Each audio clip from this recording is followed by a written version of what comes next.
Welcome friends, आचार्यम पर आपका स्वागत है। आइए आज चलते हैं एमपी ऑनलाइन लिमिटेड के through government medical college Chhindwara MP के साइट में और देखते हैं कि इसमें rule book for paramedical staff और गवर्नमेंट मेडिकल कॉलेज छिंदवाड़ा में कौन कौन सी पैरामेडिकल पोस्ट रिलीज हुई हैं। तो दोस्तों, ये सेवाएं सेक्शन है। सेवाएं सेक्शन में आप देख लीजिए कि यहाँ पे एप्लीकेशन फॉर्म आरंभ करने की जो डेट है वो 2 जून 2022 से शुरू है और ये लास्ट डेट रहेगी इसकी 1/7/2022 से। हमेशा की तरह एमपी ऑनलाइन में यहाँ पे क्लिक करने से आवेदन प्रक्रिया शुरू हो जाती है। दोस्तों, हम चलेंगे डाउनलोड में और देखेंगे रूल बुक में क्या मुख्य मुख्य बिंदु हैं। तो डाउनलोड क्लिक करने पे हमको जो पीडीएफ प्राप्त होती है वो ये रही। कार्यालय अधिष्ठाता Chhindwara institute of medical sciences Chhindwara Madhya Pradesh. इसमें हम मुख्य मुख्य बिंदु जो हैं वो देखेंगे। तो दोस्तों, इसमें जो पैरामेडिकल संवर्ग हेतु कुल सीधी भर्ती रिक्त पदों की संख्या है 12। डायरेक्ट रिक्रूटमेंट है। इसमें पोस्ट हैं स्पीच थेरेपिस्ट की, डेंटल टेक्नीशियन की, प्रोस्थेटिक्स एंड आर्थोटिक टेक्नीशियन और ड्रेसर ग्रेड सेकंड की। पद संख्या यदि हम देखें तो इन चारों को मिला के टोटल हो रही हैं 12, जिसमें आरक्षण रोस्टर वाइज जो है ये अनरिजर्व का है, आपका ये ओबीसी कैटेगरी का है, एसटी का है, एससी का है और ईडब्ल्यूएस का है। तो ये यहाँ पे टोटल जो पद संख्या है पैरामेडिकल के लिए, पैरामेडिकल पोस्ट के लिए, कैडर के लिए, तो ये टोटल हो रही हैं 12। अब आइए देखते हैं संविदा कर्मियों हेतु पद संख्या। तो ड्रेसर सेकंड चतुर्थ श्रेणी का पद है, जिसमें टोटल पद संख्या संविदा कर्मियों के लिए एक ही है, वो भी अनरिजर्व कैटेगरी में रखा गया है। अब आइए देख लेते हैं इसमें एजुकेशनल क्वालिफिकेशन क्या है। तो स्पीच थेरेपिस्ट के लिए 2800 ग्रेड पे के साथ पीसीबी 10+2 उत्तीर्ण।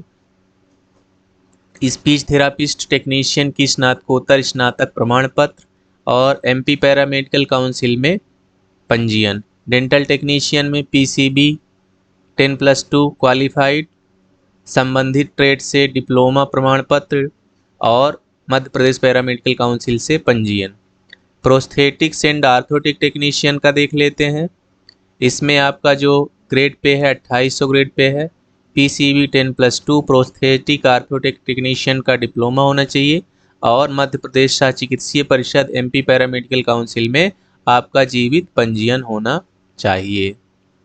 अब लास्ट में देख लेते हैं ड्रेसर ग्रेड सेकंड चतुर्थ श्रेणी का पद है, 1800 ग्रेड पे के साथ पीसीबी 10+2 और मान्यता प्राप्त संस्था से 3 माह का ड्रेसर का प्रशिक्षण। इसमें मैं एक चीज़ ज़रूर ऐड करना चाहूँगा कि अभी जितने मेडिकल कॉलेज हैं सब में लगभग ड्रेसर ग्रेड की वैकेंसी निकली हुई है। मुझे ऐसा लगता है कि जो अभ्यर्थी हैं या जो 10+2 करके निकलते हैं उनका जो ओरिएंटेशन रहता है वो जनरली डीएमएलटी और अदर जो पैरामेडिकल कोर्सेस हैं उनमें रहता है, लेकिन ड्रेसर में नहीं रहता। तो इसलिए ड्रेसर जो कैंडिडेट हैं वो कम है और लगभग हर मेडिकल कॉलेज वालों ने ड्रेसर ग्रेड सेकंड की वैकेंसी निकाली ही है। जो मैंने पिछली वीडियो भी बनाई है उसमें भी ड्रेसर ग्रेड की वैकेंसी है।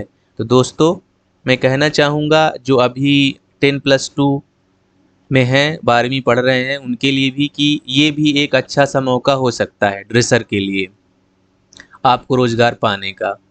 फिर इसमें और देख लेते हैं क्या दिया हुआ है। जो एज है यहाँ देखिए, न्यूनतम 18 वर्ष, अधिकतम 40 वर्ष। एसटी एससी ओबीसी शासकीय निगम मंडल ऑटोनॉमस के जो कर्मचारी हैं, नगर सैनिक हैं, होमगार्ड और जो दिव्यांग हैं, महिलाएं हैं, अनारक्षित के लिए इनको अधिकतम 45 वर्ष तक रखा गया है, मतलब 5 वर्ष की छूट दी गई है। एज का कैलकुलेशन होगा 1 जनवरी 2022 के आधार पर। और इसमें जो मुख्य चीज़ है वो ये है कि मध्य प्रदेश का मूल निवासी होना चाहिए। जो अभ्यर्थी है वो मध्य प्रदेश का मूल निवासी होना चाहिए। दूसरे स्टेट के जो कैंडिडेट हैं वो इसमें फॉर्म अप्लाई नहीं कर सकते। और इसमें देख लेते हैं क्या है। ये स्टाइपेंड का दिया ही हुआ है, 70-80% और 90% जो है। इसमें 1 वर्ष की सेवाएं देने हेतु एक बॉन्ड निष्पादित करना होगा। ये है निरर्हताएँ में देख लीजिए ये जो आवेदन शुल्क, हाँ ये इम्पॉर्टेंट है। इसमें आप देखिए कि अनारक्षित वर्ग हेतु 1100 रुपये रखा गया है, ST/SC हेतु 900 रुपये एवं अन्य पिछड़ा वर्ग तथा अनारक्षित EWS के लिए यहाँ पे देखिए आप यहाँ से अन्य पिछड़ा वर्ग अनारक्षित EWS संवर्ग के लिए 1000 रुपये किया गया है। तो मुझे लगता है इसमें इतना ही होगा। MP ऑनलाइन के थ्रू आप इसका फॉर्म सबमिट कर सकते हैं, अप्लाई कर सकते हैं। और चयन प्रक्रिया जो है वो परीक्षा में प्राप्तांकों के अनुसार मेरिट के आधार पर होगा। बहुत सारे ऐसे हमारे पास कमेंट आते हैं जिसमें सिलेबस के बारे में पूछा जाता है, तो मैं ये बताना चाहूँगा कि जो ग्रुप 5 का सिलेबस है कोर्स वाइज पोस्ट वाइज, उसमें को आप अध्ययन करें और उसके आधार पे आप तैयारी करें, क्योंकि पोस्ट तो सेम ही रहती है। सिलेबस भी आपका जो ये पैरामेडिकल संवर्ग से जो रिलेटेड सिलेबस रहता है वही रहता है। बस आप पुराने पेपर ग्रुप 5 के उठाइए और उनको सॉल्व करिए और उस आधार पे आप अपनी तैयारी करिए। दोस्तों आज तो मैं कहना ही भूल ही गया कि आप हमारे चैनल को सब्सक्राइब करें, तो आप हमारे चैनल को ज़रूर सब्सक्राइब करें जिससे आप तक लेटेस्ट नोटिफिकेशन पहुंचती रहे। आप हमारे वीडियो में बने रहें, देखते रहें। Thank you for watching. One like share and subscribe my channel. Thank you. जय हिंद।